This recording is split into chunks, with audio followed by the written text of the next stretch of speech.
what are some of the Filipino traditions when it comes to getting married. Why we have this is because we are afraid of the sun. My mom has one there too. And last but not the least, You can get rice anywhere. anywhere. Well, my mom's falling asleep, but amazingly, she still has a sense of humor.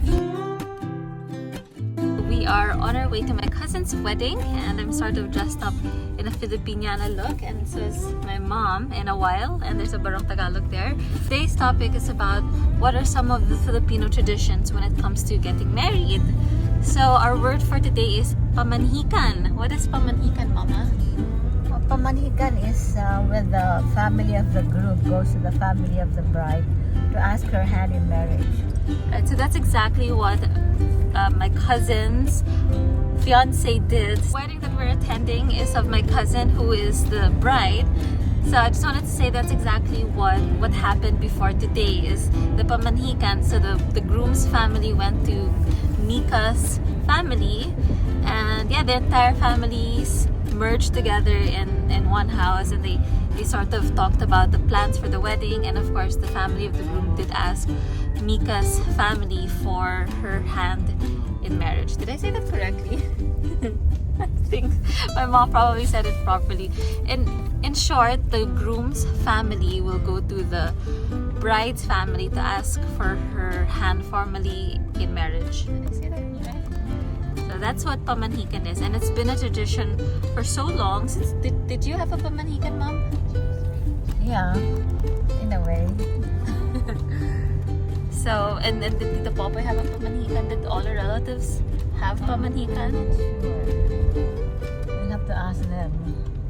My sister didn't have a Pamanhikan because, yeah, something. But it is very traditional, and it should be, well, it's proper. I personally would like it just because it makes it more formal, and a little bit it brings the family closer together in a way, and you get more acquainted with each other and your future in-laws too. So I quite like the tradition of Pamanhikan. How about you, Mom? Yeah, of course. It's a very nice tradition.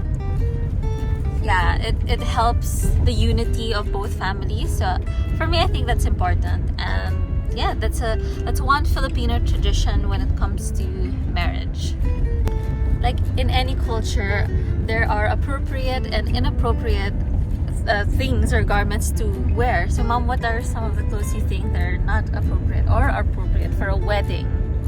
Yeah, well, one, you should not wear white. Only the bride wears white. Maybe cream or beige.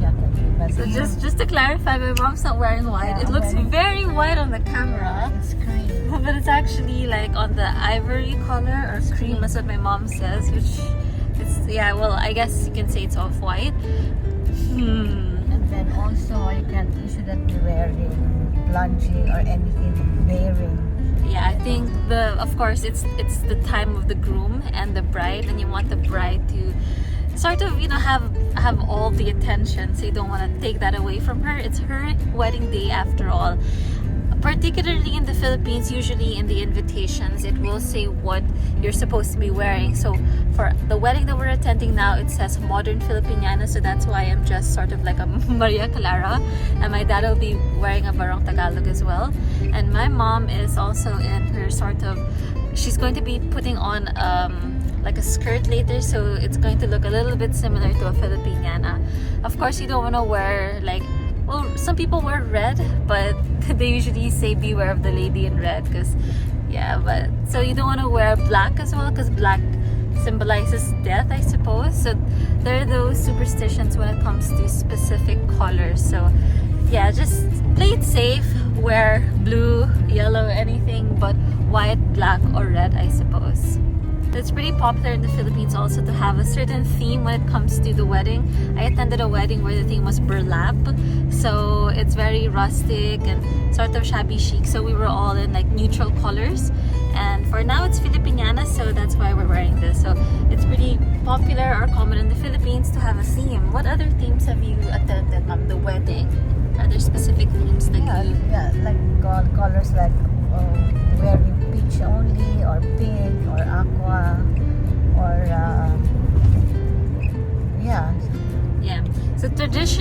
will say on the invite what you're supposed to wear or the color themes that you're supposed to be following to wear as a guest. So another interesting topic for attending a wedding in the Philippines is, what about gift giving? What's appropriate, do you think, Mom, for gift giving? What would you be giving for a wedding? Well, if you're a sponsor, normally you give cash. But if you're one of the guests, they normally, the bride and the groom normally suggest what to give by putting their invitation, where to shop, and Yeah, that's true, because in this wedding, in my cousin's wedding, it's very modern, which I love. They actually put QR codes now, especially because of the pandemic and all. A lot of people are hesitant to go to a physical shop. So I find it so amazing, not to be biased or anything, but her 3 particular QR codes that were on the invite. One was for GCash, so if you just want to give a monetary gift, you can just give cash. The other option was Gurdos, which I do have to say that they could have room for improvement, because you pick a branch but you have to physically go there and pick a gift, so that's not as convenient for the guest. What I love about SM, and I usually wouldn't shop in SM, but it's pretty amazing because they also, again, they have a QR code, and when you go there, it links you directly to their website, and it's just like shopping in Lazada or Amazon or Shopee. You just click the item that you want to buy, click checkout, and then you have the options to be using GCash or credit card. All the gift items that were bought for the bride and groom will be delivered straight to the bride and groom's address. Isn't that so convenient? oh yeah, very convenient. You don't have to go out of your house. So cool, I think, especially. Right, Johnny. Well, actually, there's traffic right now. We're running a little late for our wedding, but that's okay, because I'm gonna tell you all about the traditions when it comes to weddings here in the Philippines. I find it so convenient. I think the QR codes and shopping online has been so much more convenient now for the customer, particularly because of COVID. So shopping online and for weddings have been so much easier now. Just to show you guys how it's looking, we are running a little bit late. This is just the toll, and after this we should be on our way. I forgot to mention, so that's what you call the wedding registry, is when the bride and groom registers at a specific shop, and you can go shopping for them there. Nowadays everything is online. They use a QR code and you don't have to physically go to the shop. Just click the item that you want on their website, click checkout, pay, and then the item is going to be delivered to their houses. Isn't that so cool? Another thing is a money dance. Have you heard of a money dance, Mom? Money. Oh yeah. Or like, The so it's in the province. I think so. So I've seen, I think, just one where the bride walks in the reception and then people start putting cash or money on her gown, so like they stick it there. It's normally done, I think, in the province only.